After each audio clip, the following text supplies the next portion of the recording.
சங்கீதம் 77:4. நான் தூங்காதபடி என் கண்ணிமைகளை பிடித்திருக்கிறேன், நான் பேச மாட்டாதபடி சஞ்சலப்படுகிறேன். இங்கே சங்கீதக்காரன் ஆண்ட சமூகத்துல ஒரு காரியத்தை சொல்றாரு.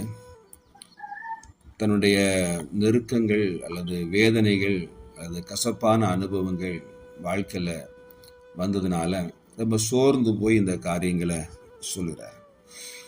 ஏனென்றால் இரவு முழுவதும் தூங்கவே இல்லை. இன்றைக்கி நம்மளும் சொல்லுவோம், தூக்கமே வரலை. இந்த பிரச்சனையெல்லாம் நான் நினைக்கும் பொழுதெல்லாம் என்ன செய்யணும்னு தெரியலை, எனவே தூங்க முடியலை, ராத்திரி முழுதும் நான் விழித்து கொண்டே தான் இருந்தேன் என்று சொல்லி அநேகர் சொல்லுறதை கேட்டிருக்கிறேன். எனவே ஏன் தூக்கம் வரல, எதனால விழித்து கொண்டிருக்கிறோம், ஏன் சஞ்சலம் வருகிறது என்று சொன்னால், நம்முடைய வாழ்க்கையில் வருகிற சில கசப்பான சில காரியங்கள் நம்முடைய வாழ்க்கையில் வரும் பொழுது, வியாதியோ பலவீனங்களோ அல்லது ஏதோ ஒரு காரியம் நம்முடைய வாழ்க்கையில் வரும் பொழுது நம்முடைய மனமும் நம்முடைய இருதயமும் ரொம்ப சோர்ந்து போகிறது. அது இயல்பு தான்.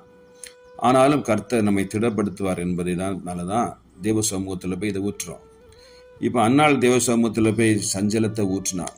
அவளுக்கு ஒரு பிரச்சனை, மலடி என்பதனால பிரச்சனை. எனவே யாரிடத்துல போனாலும் அவங்களுக்கு என்ன இல்லை, ஒரு ரிலீஃப் இல்லை.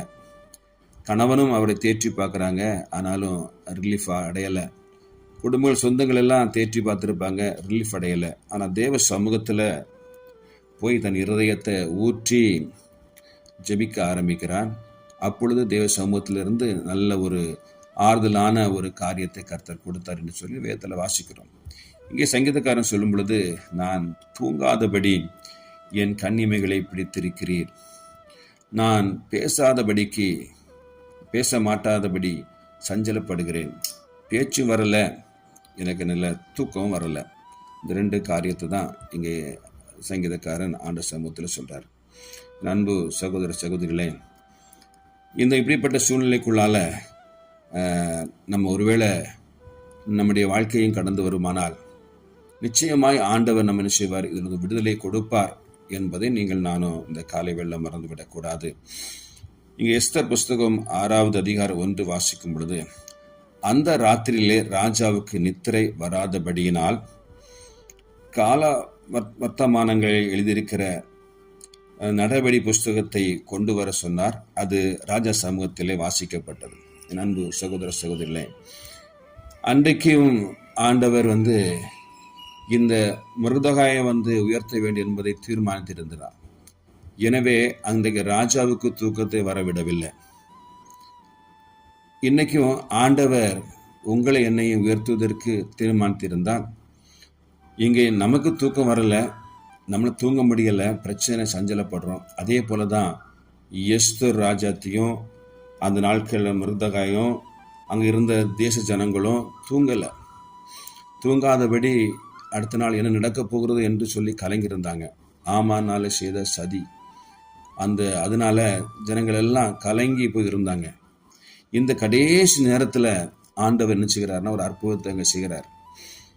பாருங்க, ஒரு கூட்டம் தூங்க முடியாம விழிச்சிருக்கிறாங்க, அங்கேயும் ஒரு கூட்டம், அவர் ராஜாவுக்கு தூக்கம் வரல, என்ன செய்கிறாரு, அந்த காரியங்களை வாசித்து அந்த ஒரு பெரிய ஒரு காரியத்தை அங்கே செய்கிறாரு, கனப்படுத்துகிறாரு என்று சொல்லி அங்கே பார்க்கிறோம். என் அன்பு சகோதர சகோதரிகளே, கர்த்தர் நம்மை கனவீனப்படுத்துகிற தேவன் அல்ல, நம்மை கனப்படுத்துகிற தேவன்.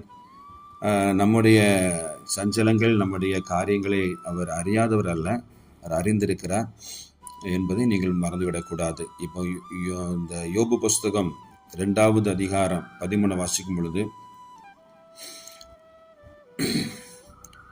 அவன் துக்கம் மகா கொடிய துக்கம் என்று கண்டு ஒருவரும் அவனோடு ஒரு வார்த்தையும் பேசாமல் இரவு பகல் 7 நாட்கள் அவனோடு கூட தரையில உட்கார்ந்திருந்தார்கள். இங்கே யோபுடைய நண்பர்கள் யோபுடைய நிலைமையை பார்த்து என்ன செய்யறாங்கன்னா, ஒரு வார்த்தையும் பேசலை. ஏனென்றால் அவனுடைய துக்கம் எனது கொடியது.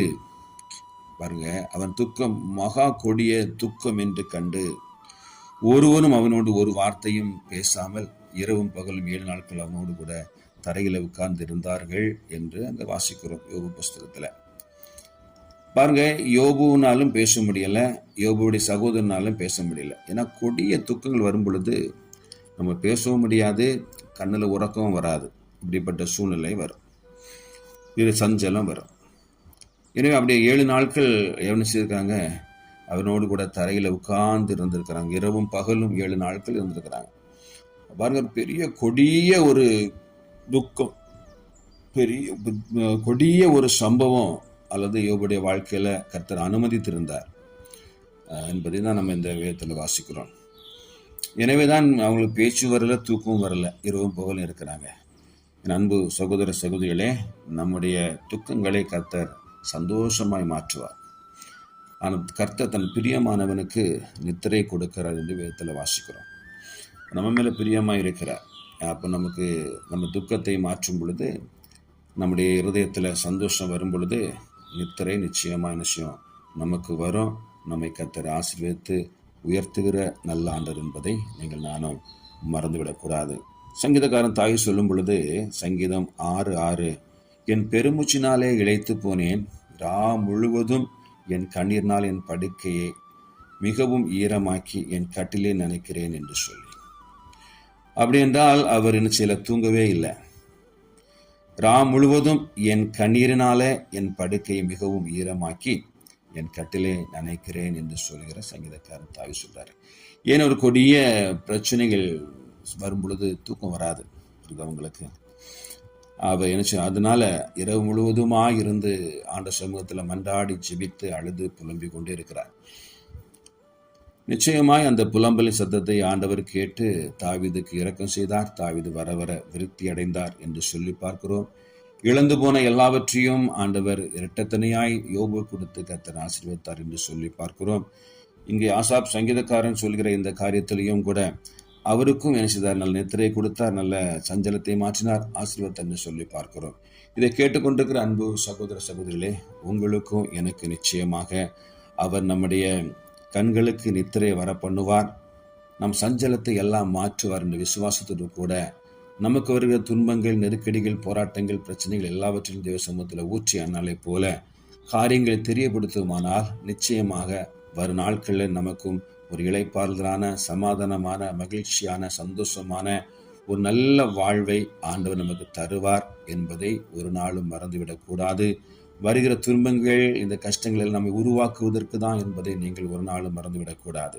எனவே சஞ்சலங்களும் பிரச்சனைகளும் போராட்டங்களும் வரும் பொழுது இன்னும் அதிகமாக தேவனை பாதத்தில் அமர்ந்திருப்பதற்கு நம்மை தூண்டும், நம்ம அதிகமாக அது ஆசீர்வாதமாக இருக்கும் என்பதை உணர்ந்து கொண்டு இந்த நாளில் ஒரு மகிழ்ச்சியோடு கூட இந்த நாளை ஆரம்பிப்போம். கர்த்தர் நம்மை ஆசீர்வதிப்பாராக. ஆமென்.